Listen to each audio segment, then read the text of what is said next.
They're all in the same general area of the map. I mean, yeah, and this dates back, I mean, even to when they were playing in G League Season 2. They're five-manning Ancients right now, and they see heroes on the map. They have vision of Na'Vi towards the bottom lane, although Na'Vi will deny them some of that vision now, but LGD were just grouped up as 5 killing Ancients. Now they'll split up a little, but even like when they split up, they're still very much in a kind of similar quadrant of the map. All about the next Roshan now. Here's the Na'Vi looking like they may want to make their play. They get a ward up. Sneeko surging forward right now. Dire Vision doesn't actually see him just yet, but he's going to walk up the hill. There's a dust here. The gem is a little bit farther to the north. Xiaowei not in position. Sneeko gets eyes out for Na'Vi, but do they know that everybody else is waiting up the hill? Na'Vi thinking they might want to go, but they just want somebody a little more isolated as a target. Very hard to go on a Tiny when you know there's an Irising somewhere behind him. And maybe even a Dazzle, potentially. And all the while, there's a Tiny Illusion top lane just clubbing down this range Drax. Maybe was just baiting there. Like, even if you get him with a Blink Hold before he BKB, so you can actually dump your SF damage on him, like you Blink Rec Room, it's not going to end well. LGD's turn to smoke. Oh, they're wrapping around. Sneeko. He's got a gem. He does not want to lose this. Oh, no. He's got the TP out, but he hasn't moved just yet. Where's their Dazzle's not here. They have a dust, but they didn't know he was exactly there. The Dazzle backs off. Yeah. Dazzle's the one with the... Spirit Breaker is dust and Dazzle's the gem, so... Still, they lost their ranged Rex. Just the illusions of maybe picked up the rune earlier, doing their work. And they're still hunting Sneeko. Oh, God, they found him. Avalanche coming through. Where's the spirits gem? Reveal his position. Where's the gem?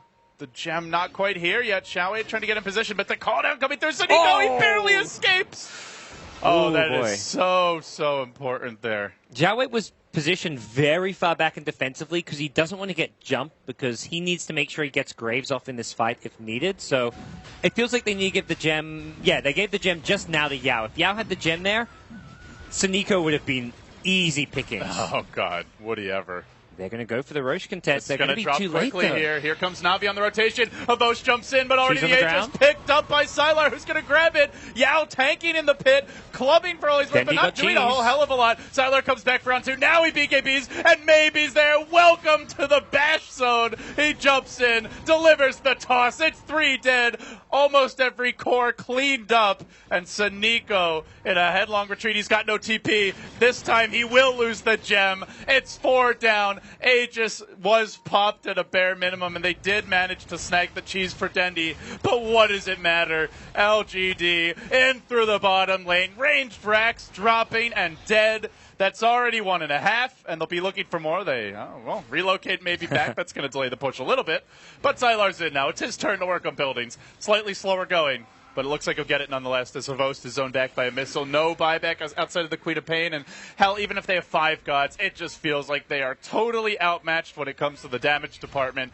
LGD wrapping on mid, looking for the Megas. They want the GG here. It'll be another point for them if they can grab it. Up to 12 with a chance at grabbing 3 more and going up to 14 if they can win game 2. There's the buyback. The last hold for Na'Vi. They don't want to give this one up just yet. In comes another strike focusing on Dendi. BKB from Yao. He charges forward. He gets another kill. Avos just gets wrecked. He BKB's far too late. Wouldn't have mattered.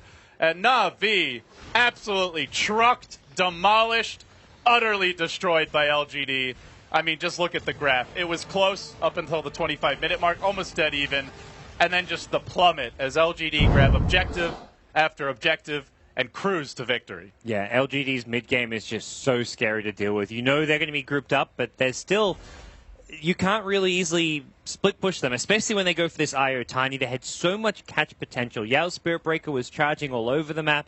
Sneeko had a tough game, and he ended up 2-10 on the Bounty Hunter, but it was very hard for him to move anywhere. If a Sentry Ward ever caught vision of him, he got charged, and it was easy kills for LGD, who just punished Na'Vi countless times just for going on slight kind of like expeditions to get information and just scouting intel. It just wasn't working for Na'Vi. With this loss, Na'Vi at best can scrape out a tie here. They would have 4 points, and even with a win in their last match, God, seems like they're very likely going to the lower bracket, and it's going to be a tough run from there. But, well, to talk more about those scenarios as well as what we can expect to see in Game 2, we're going to hand it off to the analysts. Thank you very much. Just we're back here after Game 1 between these two teams. Na'Vi going up against LGD. And going forward, I mean, we knew that it was going to be a hard matchup for them. I mean, sure, you want that 2-0, but it was going to be a monumental task. They didn't get to pull out the first game, but up to the midpoint. I mean, it looked like it could go pretty even. Na'Vi was putting up a good fight. How did you view that game, Syndrin? It was just the same kind of problem that we saw, I think, was against Secret yesterday, where, again, they actually, their laning stage in their early game, their aggression that they're known for, they actually pull it off really well. Once again, they get ahead in the game, and then you get to the mid game and you're like, okay, so what's the actual game plan here? How are you going to win?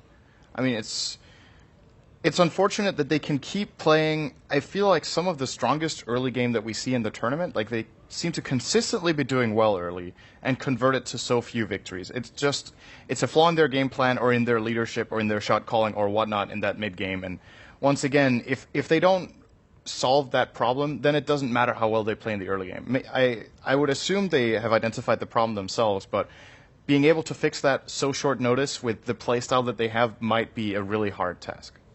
Ben, what about you? What do you think about LGD on the other hand? I mean, just going forward, do you really think just more and more every day they're proving time and time again that they really can be a competing champion for TI5? Well, this one was a little difficult just because they used almost the exact same lineup that they used versus Secret, which I thought was really smart, by the way, because they were playing while Na'Vi was playing, so there's no way Na'Vi had a chance to watch that game because they were in a pretty long 2-game series. Yeah. So if they used the exact same thing, they have no idea what Secret did. They have no idea how exactly they played it and how they utilized it to win the game. But overall, it's pretty much showcases LGD's strength of laning isn't their most important, although maybe proved us wrong with the Leshrac. I think their mid-game decision-making and always being S5 and, really utilizing the potential of their lineup. Like, the Disruptor didn't really do that much just because, people died, blink, and then just people got destroyed really quickly. And you can glimpse, but it still takes a second for them to glimpse back, and they didn't really have a good counter to LGD's game plan. And of course, their plan of victory is just way more solid. It's like, we're going to farm way more than you with the gyro and a tiny, and then we have higher mobility with the wisp and the tiny. So it's the pressure's always on the other team, or else they're going to lose out as the game goes 30-40. Winter, if we look back at the draft phase, I mean, at the very end, you were talking about, well, they need someone to start the fight. Spiritbreaker was a great round out for that. But overall, do you think just the Wisp Tiny, something that teams really should put on their spotlight when they're drafting against LGD? I think against the Wisp Tiny, like what Ben mentioned, with the addition of the gyro as well, it's a huge problem. They are very strong in the early game and very strong in the late game as well. And in the early game, if you don't do well, or even if you do well against like what Na'Vi, they did well, but later into the game they got picked off way too many times with the rail kit and the charge, and they give away kills, which is really bad since their lineup doesn't fare as well as what LGD had. So Na'Vi had a lineup which has you have less room for error, I would say, whereas LGD has more room for error, and they have much stronger heroes in the overall in general throughout the game as well. So it's really hard for Na'Vi to win if they make mistakes. Their draft just doesn't allow mistakes to happen.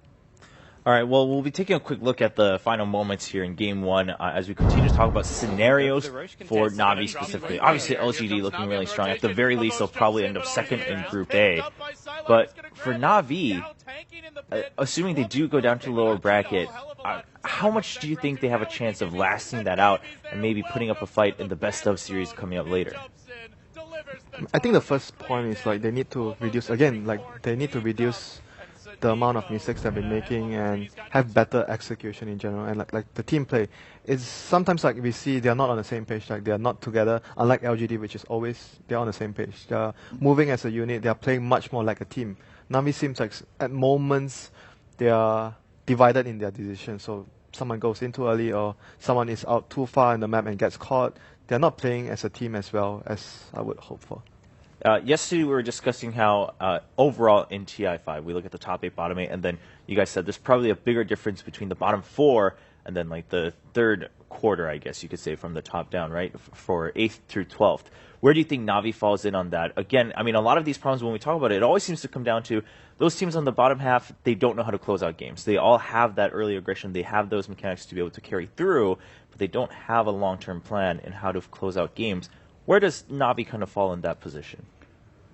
I think their weakness of ending games, they're still going to be able to bully the weaker teams enough in the early game that they will get a big enough lead that it won't matter. So I think right now I'd probably place them 9th to 12th, and then the 13th to 16th teams will just, their early game will be too weak, and Navi will just abuse that and get like a 15k gold lead, at which point they should be comfortable enough with pushing high ground. Okay. Now, LGD, of course, we saw the match then against Secret, where they did tie 1-1, and that was a pretty good showcase.